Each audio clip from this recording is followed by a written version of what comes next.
أيها الذين آمنوا اتقوا الله حق تقاته ولا تموتن إلا وأنتم مسلمون صدق الله العلی العظیم۔ محترم سامعین، دوستوں، بزرگوں اور بھائیوں، جیسا کہ آپ حضرات کو معلوم ہے کہ رمضان المبارک کے 2 عشرے مکمل ہو چکے ہیں، اب آخر عشرہ باقی ہے۔ ایسا لگتا ہے کہ ابھی چاند دیکھے ہیں رمضان المبارک کا، دیکھتے دیکھتے 20 دن گزر گئے۔ واقعتاً یہ بات اچھی طریقے سے محسوس ہوتی ہے کہ یہ قرب قیامت کا زمانہ ہے۔ قرب قیامت میں کچھ ایسا ہی ہوگا کہ ایام بہت تیزی سے چلیں گے، سال مہینوں کی طرح چلیں گے، اور مہینے ہفتوں کی طرح، اور ہفتے دنوں کی طرح، اور دن گھنٹوں کی طرح گزر جائیں گے۔ تو 20 دن دیکھتے دیکھتے گزر گئے، نامہ اعمال میں کچھ بھی باقی نہیں۔ اعمال صالحہ سے زیادہ گناہ ہیں۔ کم از کم جو بقیہ 10 دن باقی ہیں ان کی کیا کرنا چاہیے؟ قدردانی کرنی چاہیے۔ یہ زندگی اللہ تعالیٰ نے ہمیں اور آپ کو جو دی ہے یہ انتہائی قیمتی ہے۔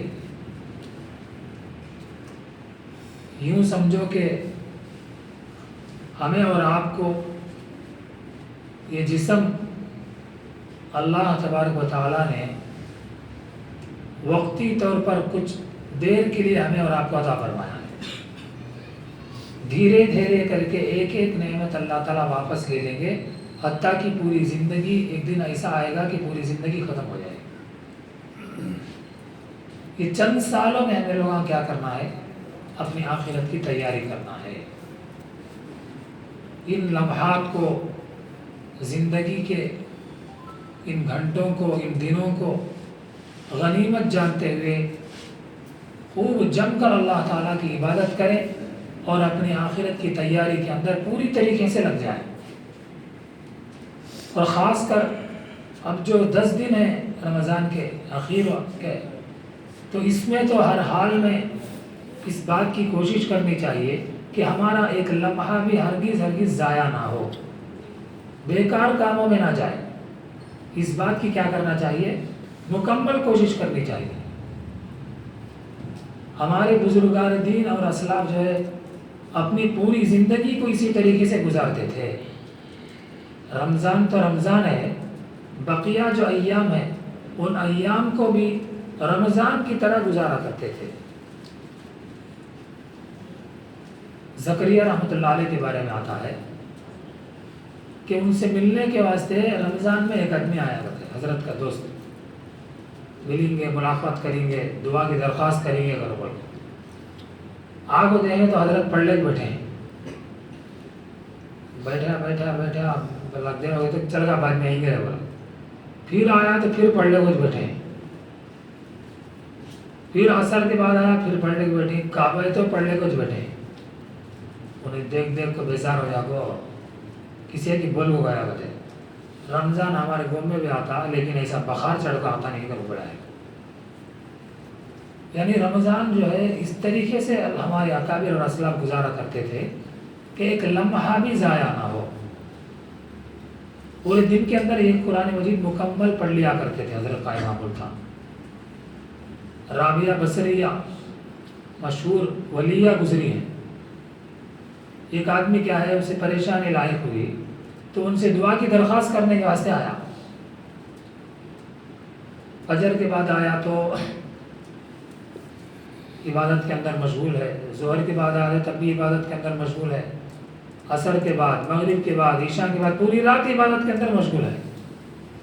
اب یہ ہوتا نہیں جاتا نہیں، فجر کے فوراً بعد آئیں گے اگر آیا تو اشراق تک پڑھ کو تھوڑی دیر ایسا پڑھے گا تھے، آنکھ لگی 5 منٹ ہویا کہ 10 منٹ ہویا کہ انہوں آتے سو وہاں کی جو آواز سے اٹھ کو بیٹھ کو اللہ تعالیٰ سے پناہ مانگنے لگے۔ اللہم انی اعوذ بک من عین لا تشبع من النوم، اے اللہ میں ایسے آنکھوں سے تیری پناہ چاہتی ہوں جو نیند سے بھرتے ہی نہیں،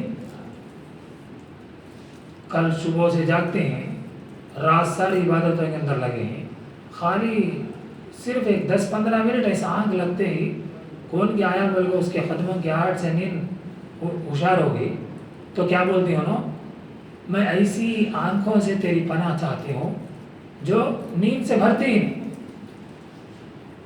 تو یہ بزرگوں کے جو واقعات ہیں ہمارے اور آپ کے لیے جو عبرت ہے، وہ اس قرنی رحمۃ اللہ علیہ بہت بڑے تابعی ہیں، ماں کی خدمت کی وجہ سے صحابیت کے شرف سے محروم رہے، لیکن اللہ کے نبی صلی اللہ علیہ وسلم سے ملاقات کے واسطے ایک بار آئے تھے، لیکن اللہ کے نبی سفر پر تھے، ماں کی خدمت کی وجہ سے کیا کرے حضرت واپس ہو گئے۔ اللہ کے نبی کی اطلاع ملے تو کیا کرے ہیں، اپنا ایک جبہ دیے ہیں، حضرت عمر کو بولے ہیں آپ اور آپ کے ساتھ کوئی جا کر کیا کرو انہیں ان سے ان کو یہ جبہ ہدیہ کر کو دعا کراؤ کر بولے ہیں۔ حضرت عمر رضی اللہ عنہ کو زمانہ آیا تو اس زمانے میں جبہ لے کر حضرت علی کو ساتھ لے کر گئے، جا کر جبہ دے کر دعا کی درخواست کر، اللہ کے نبی نے دعا کی درخواست کی ہے اپنی امت کے لیے۔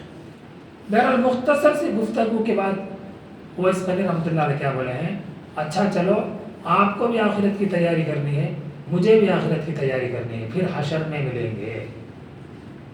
کون تو ایم ایل اے ذرا پیسے والا کون تو آ گیا تو ہمیں پورا دن اس کا نہیں بڑھیا دن، ہمارے کام اور سما دیکھ لیں گے، پرسوں دیکھ لیں گے، بعد میں دیکھ لیں گے، ایسا موقع بھی زندگی میں کبھی ملتا نہیں کر پڑ۔ حضرت عمر ابن خطاب رضی اللہ تعالیٰ عنہ خلیفہ دوم، کتنے بڑے صحابی، انہوں آئے ہیں، حضرت علی داماد رسول آئے ہیں، کون نہیں تو بھی کیا ہے، آپ کو بھی آخرت کی تیاری کرنا ہے، مجھے بھی آخرت کی تیاری کرنا ہے، چلو پھر حشر میں ملیں گے۔ تو دوستو بزرگوں، ان واقعات سے ہمیں لوگوں کیا کرنا، عبرت حاصل کرنا، باتاں کرنے کا ہے، کھیل کود مذاق، یہ سب بھی کیا ہے انشاءاللہ اللہ تعالیٰ جنت میں ہمیں اس کا موقع دیں گے۔ دوسرا کیا بھی کامچ نہیں رہتا، نہ نمازاں ہے، نہ روزہ ہے، نہ زکوٰۃ ہے، نہ صدقہ خیرات ہے، کیا کاما نہیں، خالی باتاں کرو، مزے کرو، کھیلو کودو، ٹوراں کو جاؤ، کیا کیا کرتی ہیں کہ جو جو تمہارے دل میں آتا وہ سب کرو، کب تک کرو جس کا کوئی اینڈ نہیں ہے۔ تو کاما کرنے کے لیے، باتاں کرنے کے لیے، مزے کرنے کے لیے اللہ تعالیٰ ہمارے اور آپ کے لیے کیا رکھا ہے، جنت رکھا ہے۔ اب یہ جو زندگی ہمیں اور آپ کو عطا فرمائی ہے، یہ کس واسطے عطا فرمائی، یہ کام کرنے کے واسطے عطا فرمائی ہے۔ اس زندگی کو غنیمت جانتے ہمیں کیا کرنا، اس میں خوب جم کر کام کرنا۔ ہمیں لوگ واقعات سے، کتابوں سے، بیانات سے کیا عبرت حاصل کرتے ہیں، قبرستان کو گئے تو ہمیں لوگ عبرت حاصل کرتے، کئی لوگوں کو وہاں جا کر بھی ہنستے ہوئے دیکھا گیا ہے، جنازے کے ساتھ جاتے ہوئے لوگ ہنستے ہیں۔ کتابوں کے اندر سلف صالحین کے بارے میں لکھا ہے کہ جب جنازے کے ساتھ جاتے تھے انہوں، ایک بھی بندہ ایسا نہیں ہوتا تھا جس کی آنکھوں میں آنسو نہ، کیا ان کو سگا مریا کر کو نہیں، خبر کی یاد آ جا کر اللہ کے سامنے جانا ہے، کیا جواب دینا ہے، اعمال دیکھے تو کیا بھی نہیں ہے، کیسا منہ دکھانا ہے، فرشتوں کو کیا جواب دینا ہے، اور کیسی دنیا رہتی کہ ہمیں دیکھے نا کیا نہیں، ہم کہتا بول لے تو فائدہ نہیں، وہاں گئے تو معلوم ہوتا وہاں کیسا رہتا کر بولا۔ تو وہ ساری کیفیات، وہ ساری احادیث، نبی کی تمام باتیں سب ذہن میں آ جا کو لگاتار روتے رہتے تھے۔ دیکھنے والے لوگ بولتے ہیں اس جو مجمع رونے والا مجمع ہے، ان کو دیکھنے کے بعد کسی کو یہ سمجھ میں نہیں آتا تھا کہ اس کا سگا کون ہے، وہ سب روتے ہیں، بیٹا بھی روتا ہے، باپ بھی روتا ہے، آیا سو والا ہر آدمی روتا ہے قبر کو یاد کر۔ تو کس قدر ان لوگوں کے دلوں کے اندر آخرت کی تیاری کی فکر تھی، اپنے قبر کی تیاری کی فکر تھی۔ حسن بصری رحمۃ اللہ علیہ کے بارے میں کتابوں کے اندر لکھا ہے کہ حسن بصری رحمۃ اللہ علیہ جب قبرستان جاتے کسی کو دفنانے کے لیے تو رو رو کر ان کا برا حال ہو جاتا تھا، بلکہ کئی مرتبہ بے ہوش ہو کے پڑ جاتے تھے، اور کئی مرتبہ ایسا بھی ہوا جو جنازے میں مردے کو ڈالنے کے لگ گئے ہیں، گڑا ڈالنے کے بعد وہ اس کھاٹ میں ان کو ڈالنے کو گھر کو بنا لے گئے ہیں واپس، ایسا بھی کئی مرتبہ ہوا۔ تو اس سے کیا سمجھ میں آتا ہے کہ ان لوگوں کے دلوں میں آخرت کی کس قدر فکر لگی ہوئی تھی۔ جس آدمی کے دل میں یہ بات اچھی طریقے سے بیٹھ جاتی کہ جو کچھ کام کرنا ہے، آخرت کے درجے حاصل کرنا ہے، جنت پانا ہے، کیا کیا کرنا ہے تو یہاں کرنا ہے، سب موج مستی کے لیے کیا ہے، جنت ہے۔ اب دیکھو جنت کر بولے تو ایک بڑا میدان رکھو سب کو، اس میں مندر ڈھکل سے ڈھکلتے ہیں، ہر ایک کی جنت الگ ہے۔ سب سے جو آخری جنت ہی ہے، اس کی جنت کتنی بڑی کتنی ہے، یہ جو دنیا ہے 20,000 کلومیٹر کی، ایسے 10 دنیا کے برابر جگہ۔ ایک آدمی کو اکیلا تنے تنہا بادشاہ اس کا ہونا ہے، سب اس کا چلتا ہوا، اس ایک چھوٹے ادنا سے جنتی کی اتنی بڑی جنت دی ہے، تو اب باقی لوگ جو اعمال کرنے والے ہیں، اچھے لوگ ہیں، ان کو کیا کیا دینے والے ہیں۔ تو یہ بات بھی ہمارے بزرگان نے کیا فرماتی ہے، یہ بات بھی کہ دو آدمیاں ہیں، دونوں کے اعمال بالکل برابر ہیں، اس کے نمازیں برابر، اس کی نمازیں برابر، اس کے روزے برابر، اس کے روزے برابر، صدقہ خیرات میں، قرآن کی تلاوت میں، جتنے اعمال صالحہ ہیں سب میں برابر ہیں، لیکن ایک آدمی ایک مرتبہ سبحان اللہ زیادہ پڑھ گیا ہے تو اس کا درجہ اس سے بڑا ہوگا۔ تو اللہ تعالیٰ قرآن مجید کے اندر ارشاد فرماتے ہیں وَفِي ذَلِكَ فَلْيَتَنَافَسِ الْمُتَنَافِسُونَ، ان درجوں کو حاصل کرنے کے بارے میں ہمیں لوگوں کیا کرنا کہتے ہیں، خوب کمپٹیشن کرنا، آگے بڑھنا۔ تو 4 رکعت پڑھا تو میں 8 رکعت پڑھتا ہوں، تو 2 قرآن ختم کرا تو میں 4 قرآن ختم کرتا ہوں۔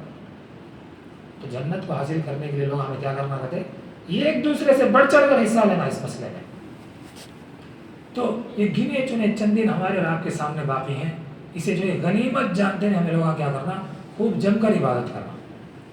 اب اس بیٹھے ہوئے مجمع میں سب سے مبارکبادی کے لائق اور سب سے بہترین لوگ جو ہیں وہ کیا کون ہیں، بولے جو معتکفین ہیں، جو اعتکاف کا ارادہ کرتے ہوئے جو مسجد کے اندر مستقل آ گئے ہیں، یہ لوگ جو ہے انتہائی مبارکبادی کے لائق ہیں۔ اللہ تعالیٰ کا فضل ہوا تو یہ لوگ یہاں جگہ بیٹھے ہیں، ہر ایک کے ساتھ یہ فضل نہیں ہوا ہے، ذالک فضل اللہ یؤتیہ من یشاء، اس کے اندر یہ چیز آتی ہے۔ اس لیے کہ رمضان المبارک کے آخر عشرے میں اعتکاف سے بڑھ کر کوئی عبادت نہیں ہے۔ ہاں ایک عبادت ہے جسے کہتے ہیں جہاد فی سبیل اللہ، خدا کے راستے میں لڑنا، وہ بھی ایسے موقع پر جب دشمن بالکل ہمارے اور آپ کے سامنے آ جائے، تو یہ ایک عبادت اس سے بڑھ کر ہو سکتی ہے، اس کے علاوہ اعتکاف سے بڑھ کر کوئی عبادت افضل نہیں ہے۔ تو چاہیے تو یہ تھا کہ ہمیں سارے لوگ بیٹھ جانا، مگر چونکہ ہر ایک کی اپنی اپنی بہرحال ضروریات ہیں، اللہ کے نبی صلی اللہ علیہ وسلم بڑا اہتمام کیا کرتے تھے اعتکاف کے سلسلے میں۔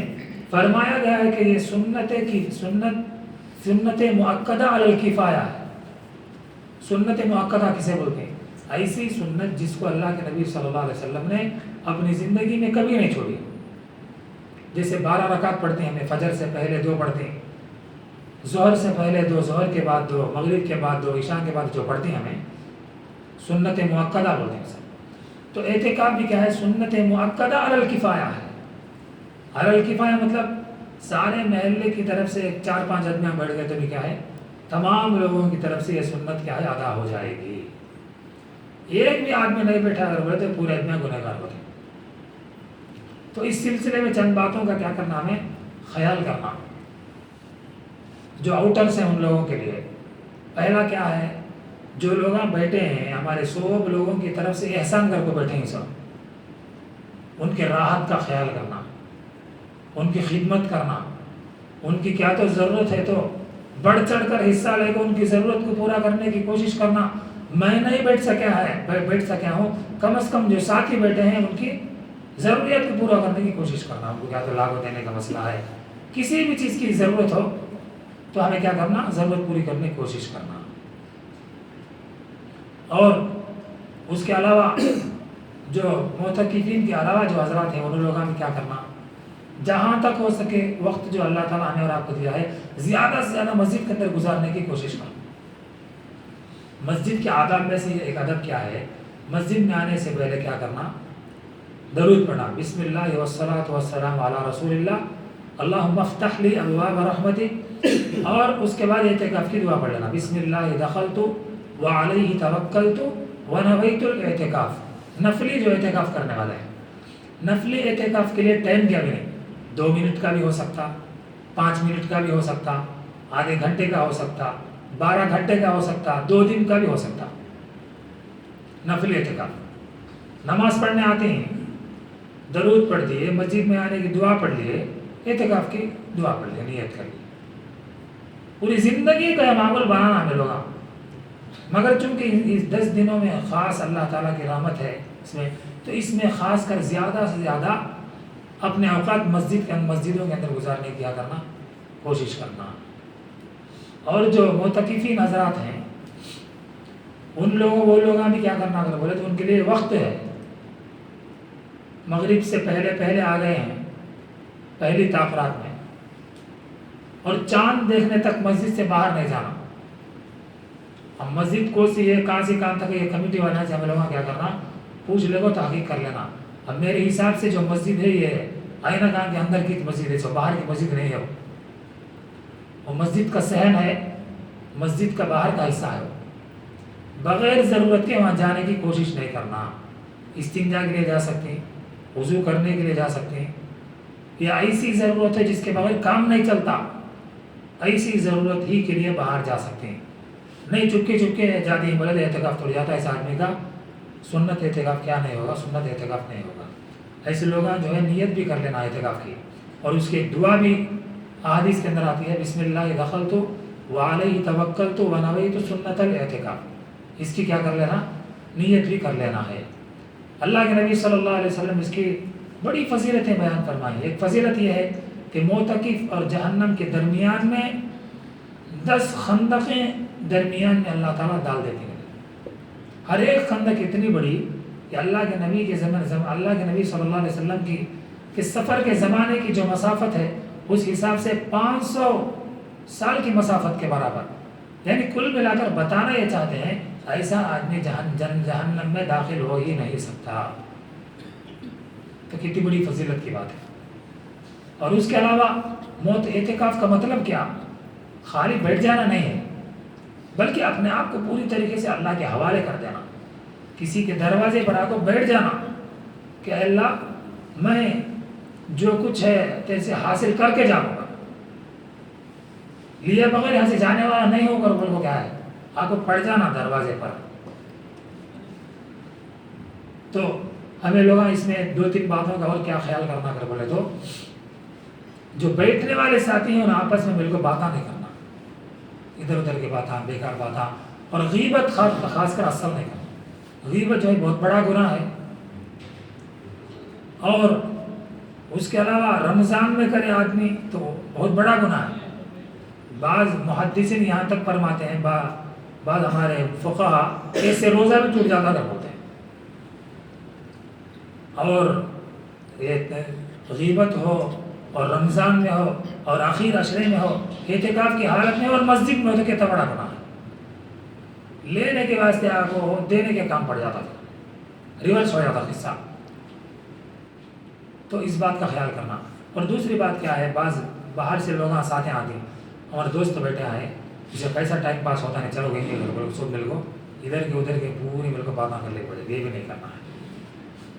وہ سا کی عبادت کر لیں گے، چلنے کے کما لیں گے، آئے ہیں اس میں اسے بھی آپ خراب کر ڈالنا ہے آپ۔ اور تیسری بات کیا ہے، سب سے یہ دونوں سے خطرناک چیز جو ہے وہ موبائل فون ہے، اس کا ذرا خاص کر خیال رکھ لینا۔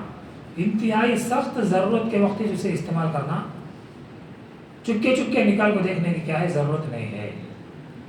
بہت سارے لوگوں کا بیپار کا مسئلہ رہتا یا گھر کا ضروری کال آنا رہتا، ایسے لوگ استعمال کر سکتے ہیں، چپکے نکالنا، دیکھنا، وہ انٹرنیٹ میں اسکرولنگ کرنا وغیرہ، یہ سب کام جو ہے پوری طریقے سے اپنے آپ کو بچانے پرہیز کرنے کی کوشش کریں۔ اور اس کے علاوہ اور بہت سارے مسائل ہیں انشاءاللہ آپ لوگوں کے سامنے دھیرے دھیرے آتے جائیں گے. ان باتوں کا خیال کریں اور جم کر ان راتوں میں اللہ تبارک و تعالیٰ کی عبادت کرنے کی کوشش کریں. اور دوسری ضروری بات کیا ہے، بڑی رات کا بولے تو ہمیں وہ 20/7 کی رات آدھی دیکھو، 20/6. تو اسے جو نہا دھو کو ذرا ریڈی ہو کو یہاں سے وہاں تک پورے آدمیاں دیکھتے ہیں، ویسا کیا ضروری نہیں ہے. اب جو رات گزر رہی ہے ہو سکتا ہے یہ بھی بڑی رات ہو، شب قدر یہ بھی ہو سکتی ہے. اس لیے ہمیں لوگ کیا کرنا اگر بولے تو تاخراتوں کو مغرب سے عبادت کرنا شروع کر دو. تاخرات ہے جاگنے کی راتاں اگر بولے تو ہمیں لوگ کیا سمجھتے ہیں تراویح پوری ہو جا کو جاگی پیلے کو بیٹھے تو اس کے بعد شروع کرنا ہوتا ہے. ایسا نہیں ہے. مغرب کے فوراً بعد سے کام شروع کر لینا. مغرب کے بعد سے شروع ہوئے اب تک تقریباً 6-7 گھنٹے ہیں. 6-7 گھنٹے میں اچھی خاصی عبادت کر لے جاتا آدمی. اسی لیے ہمارے بزرگان دین بھی کیا بولتے ہیں، جب وقت طے کرتے ہیں ایسے بڑے راتوں میں نماز کا ٹائم بھی زیادہ دیر تک نہیں رکھنا تھا. ابھی 5 منٹ پہلے رکھے تو بہتر ہے تاکہ آدمی کو خوب جم کر عبادت کرنے کا موقع ملے. ابھی نے مغرب سے لے کو ٹائم پورا ویسٹ کر ڈال کو تراویح کو نہالے دھولے کو آگو یہاں تراویح ہوتے ہی چاگی پیلے کو اس ٹائم میں نہیں نہ اس ٹائم کہے گا پڑتا کیا عبادت کرتا کرو. یعنی میرا ایک غلط فہمی ہے، اس کا جو ازالہ لازم اور ضروری ہے. مغرب کے بعد سے راتوں میں عبادت شروع کر دینا. اچھا جم کر تقریباً 11-12 تک پڑھ لیا تو بھی اس کے بعد جا کر 2-3 گھنٹے آرام کرا رہے پھر تہجد کے لیے اس ٹائم میں اٹھ کر آدمی عبادت کر سکتا ہے، تلاوت کر سکتا ہے، ذکر کر سکتا ہے، جو بھی کرنا ہے کر سکتا ہے. بہرحال ان باتوں کا خیال کریں. اللہ تعالیٰ ہم تمام کو ان باتوں پر عمل کرنے کی توفیق عطا فرمائے. آمین. وآخر دعوانا الحمدللہ.